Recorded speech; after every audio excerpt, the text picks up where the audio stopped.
বলিউড মাতানো দীপিকা হলিউডে যেন সমান তালে বাজিমাত করছে।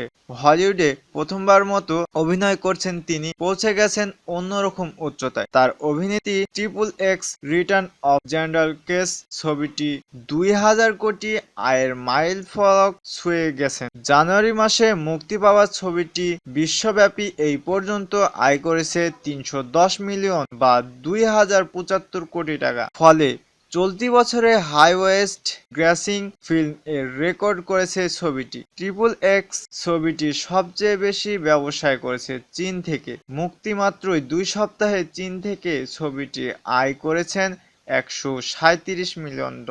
এই ছবিটি হলিউড তারকা ভিন ডিজেলের সঙ্গে জুটি বেঁধে অভিনয় করেছেন দীপিকা। দুর্দান্ত অ্যাকশনে ভরপুর ছবিটিতে দীপিকা অভিনয় দর্শক সমালোচকদের মন জয় করেছে। এই খবরটি যদি আপনার ভালো লেগে থাকে তাহলে আমাদের চ্যানেলকে সাবস্ক্রাইব করুন।